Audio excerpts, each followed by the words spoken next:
नमस्कार मित्रों, मेरा नाम स्वाति गुप्ता। मैं आपका स्वागत करती हूँ आपके अपने इस new channel study with Swati Gupta में। दोस्तों, मैंने जेल प्रहरी के ओल्ड क्वेश्चन पेपर की सीरीज़ तैयार की है, जिसमें मैंने जीके के कुछ क्वेश्चन किए हैं। 2 पार्ट कंप्लीट हो चुके हैं। आज मेरा तीसरा पार्ट है, जिसमें हम हिंदी के क्वेश्चन क्लियर करेंगे। ठीक है दोस्तों, ये 2015 का फर्स्ट शिफ्ट का पेपर है। धीरे धीरे करके मैं इनके 20-20, 30-30 क्वेश्चन ला के मैं ये सीरीज़ कंप्लीट करूँगी। दोस्तों, बने रहिए मेरे साथ। चलिए स्टार्ट करते हैं।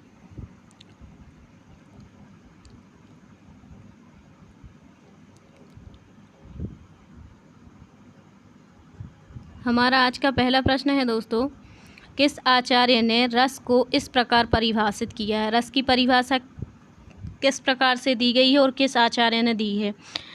ये है, दिखाई दे रहा होगा दोस्तों, विभावानुभावाभिचारी संयोग द निष्पत्ति। किसने दी है ये परिभाषा रस की? विभावानुभाव्यभिचारिण संयोग दस निष्पत्ति। ये किसने कहा है? आचार्य भरत ने। अगला प्रश्न है, उपसर्ग में सर्ग का अर्थ क्या होता है? सर्ग का अर्थ होता है कोई भी नई चीज़ का निर्माण करना। जैसे ऑप्शन दिए गए थे, सृष्टि करना, निर्माण करना, रचना करना, उपरोक्त सभी। आंसर हो जाएगा उपरोक्त सभी। तत्सम शब्द जानते हो? तत्सम तद्भव, ठीक है। देशज विदेशज, ये पूरे शब्दों को अलग अलग करके वर्गीकृत किया गया है, जिसमें इनने क्या पूछा है? तत्सम शब्द क्या होते हैं? आकाश, आम या आषाढ़ या आश्रय।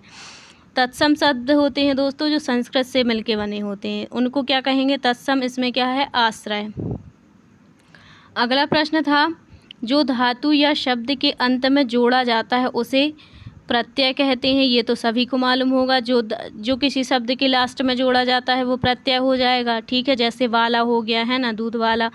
और उपसर्ग क्या होंगे? जो किसी भी शब्द के आगे जोड़े जाएंगे। उपसर्ग कितने होते हैं? 22। अगला प्रश्न है, वर्णमाला कहते हैं। वर्णमाला की डेफिनेशन क्या है? शब्दों के समूह को वर्णमाला कहेंगे, या वर्णों के आकलन को, शब्द गणना को, वर्णों के व्यवस्थित समूह को। वर्णमाला मतलब वर्णों से निर्मित की गई हो जो वो माला। तो मतलब क्या वो आंसर हो जाएगा इसका? वर्णों से व्यवस्थित समूह को वर्णमाला कहेंगे। दोस्तों, ये डेफिनेशन याद रखना, वर्णों से बने हुए समूह को, व्यवस्थित समूह को क्या कहेंगे? वर्णमाला। हमारा अगला प्रश्न है, निम्न विकल्प में से किसी एक की वर्तनी शुद्ध है? इनमें से चयन करना है। वर्तनी से रिलेटेड एक प्रश्न ये है, एक प्रत्यय का है, एक उपसर्ग का है, ठीक है।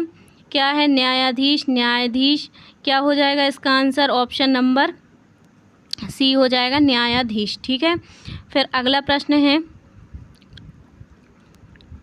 निम्न विकल्पों में से शुद्ध वाक्य का चयन करना है, जिसमें से शुद्ध वाक्य हो जाएगा, राजीव अपने माता पिता पर निर्भर है, ठीक है। और अशुद्ध बाकी 3 हो जाएंगे, जैसे राजीव अपने माता पिता पर का निर्भर रहता है ना। राजीव अपने माता पिता पर निर्भर करता है। करेक्ट आंसर होगा, राजीव अपने माता पिता पर निर्भर है।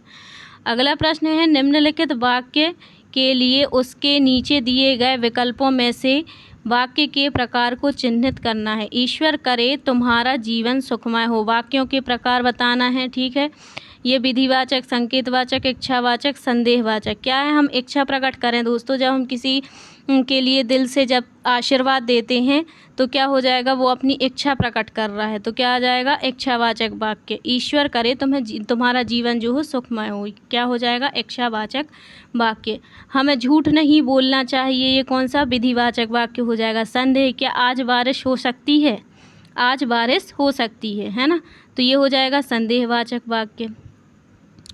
अगला प्रश्न है, आहूत का विलोम होगा। अनाहूत, विनाहूत, नाहूत या इनमें से कोई नहीं।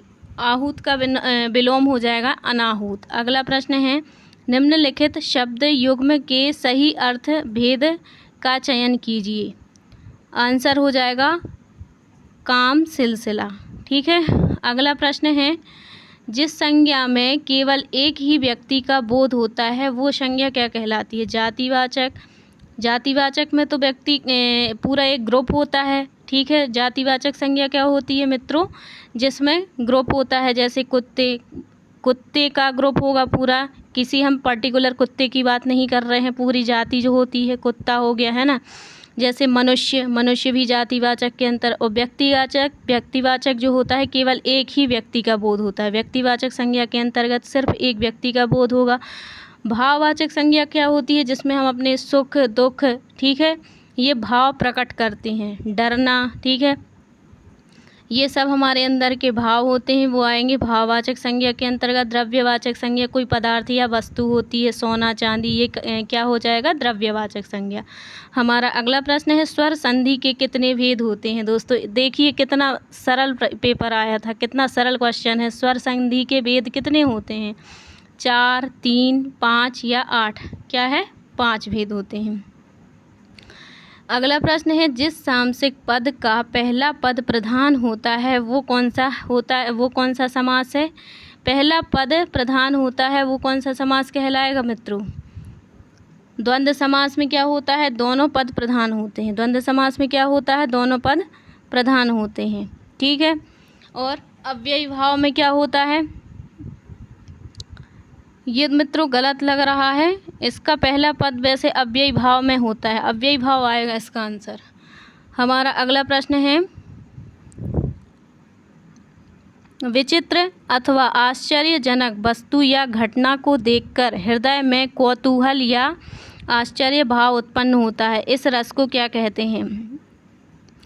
क्या कहेंगे, अद्भुत रस। रस कितने प्रकार के होते हैं, 9 प्रकार के होते हैं, याद रखना दोस्तों। जिस किसी घटना को पढ़ने सुनने से जो हमारे शरीर में आनंद की अनुभूति होती है उसे हम क्या कहेंगे, रस कहेंगे, ठीक है। क्या है, अद्भुत रस। अगला प्रश्न है अपकृत्य में उपसर्ग क्या हो जाएगा, उपसर्ग क्या हो जाएगा, अप, ठीक है। निम्नलिखित तत्सम तद्भव में से कौन सा विकल्प अशुद्ध है। भगनी, बहन, भिक्षा, भिकारी, मूल्य, मोल, मानुष, क्या हो जाएगा, भिक्षा, भिकारी। अगला प्रश्न है इनमें से समूहवाचक प्रत्यय नहीं है। लोग, गण, वर्ग, प्रेस क्या है, समूहवाचक नहीं है। बाकी लोग, गण और वर्ग ये तीनों क्या है, एक समूह को व्यक्त करते हैं। अगला प्रश्न है चा वर्ग में उच्चारण स्थान क्या हो जाएगा, तालव्य होगा चा वर्ग, ठीक है मित्रों। ओष्ठ में क्या आ जाएगा, पा, फा, बा, भा। और कंठ में क्या आ जाएगा, का, खा, गा, घा। और तालव्य में ता, था, दा, धा, ना, है ना। तो ऐसे हमें याद करना है। अगला प्रश्न है निम्न में से कौन सा एक युग्म विपरीतार्थक नहीं है। अनाथ, सनाथ, आदियंत, अर्धपूर्ण, अर्ध अपूर्ण, अग्रज, अनुज। अर्ध अपूर्ण हो जाएगा विपरीतार्थक। अर्ध भी होता है, अपूर्ण भी होता है, वो आधा ही होता है, जो काम कंप्लीट ना हो अर्ध अपूर्ण हो जाएगा। निम्न शब्द युग्मों के विकल्पों में से कोई एक युग्म सही नहीं है। गलत युग्म को हमें क्या करना है, चयन करना है। आंसर हो जाएगा भाग्य, दुर्भाग्य। अगला प्रश्न है समधन कृति का संधि शब्द होगा। समकृति, संस्कृति और संकृति, क्या हो जाएगा, संस्कृति। अगला प्रश्न है विद्या दान का समास विग्रह होगा। विद्या को दान करना, विद्या का दान करना, विद्या से दान करना या विद्या के लिए दान करना। विद्या दान मतलब विद्या का दान करना। अगला प्रश्न है अलंकार को काव्य की आत्मा कहा जाता है, यह कथन किसका है। परिभाषाएं मित्रों याद कर लेना कि रस की परिभाषा किसने दी है, रसात्मकम वाक्यम काव्यम। अलंकार को काव्य की आत्मा कहा जाता है, यह किसने कहा है, यह कहा है आचार्य रामचंद्र शुक्ल ने। आचार्य रामचंद्र शुक्ल द्वारा अलंकार को काव्य की आत्मा कहा गया है, ठीक है। हरिमुख, मानु, मधुर, मयंक में अलंकार है। उपमा, संदेह, उत्प्रेक्षा या प्रतीप। उत्प्रेक्षा अलंकार हो जाएगा। अगला प्रश्न है वटोही का पर्यायवाची है। वटोही मतलब क्या हो जाएगा, यात्री। वटोही मतलब यात्री। अगला है कान भरना मुहावरे का अर्थ होता है, ये तो सभी को मालूम होगा। कान भरना मतलब चुगली करना, ठीक है। मदद देना निम्न में से किस मुहावरे का अर्थ है। कंधा पकड़कर चलाना, कंधे से कंधा मिलाकर चलना, कंधा देना या कचूमर निकालना, क्या हो जाएगा? हेल्प करना। जब हम किसी की मदद करते हैं तो क्या होता है? मुहावरा क्या बनेगा? कंधा देना। ठीक है। अगला प्रश्न है, 3 लोक से मथुरा न्यारी लोकोक्ति का सही अर्थ है? बहुत सुंदर, दूर की वस्तु बहुत सुंदर लगना, ज़रूरत से ज़्यादा बड़ाई करना या कृष्ण भक्त होना। ज़रूरत से ज़्यादा जब बड़ाई करते हैं तो 3 लोक से मथुरा न्यारी। ऐसे ही एक मुहावरा है मित्रों, दूर के ढोल सुहाने होते। मतलब जब जो चीज़, जिस चीज़ से हम वाकिफ़ नहीं हैं तो हमें वो चीज़ दूर से अनुभव करने में वो अच्छी लगती है ना। अगला प्रश्न है, लोहे के चने चबाना। लोहे के चने चबाना मतलब परिश्रम, घोर कठिनाई का सामना करना। लोहे के चने चबाना मतलब घोर कठिनाई का सामना करना। ठीक है। अगला प्रश्न है, मरकत, जवाहर, माणिक ये किस शब्द के पर्यायवाची हैं? मरकत, जवाहर, माणिक। कंचन के, हरिप्रिया के, चंचला के या मणि के? मणि के हो जाएगा। ठीक है मित्रों, ये था हमारा हिंदी का सेशन। अगले सेशन में हम इंग्लिश डिस्कस करेंगे मित्रों। अगर प्लीज़ ये वीडियो पसंद आए तो लाइक कीजिए, सब्सक्राइब कीजिए, ज़्यादा से ज़्यादा चैनल को शेयर कीजिए। ठीक है ना, और मेरे साथ बने रहिए वीडियो में। धन्यवाद मित्रों।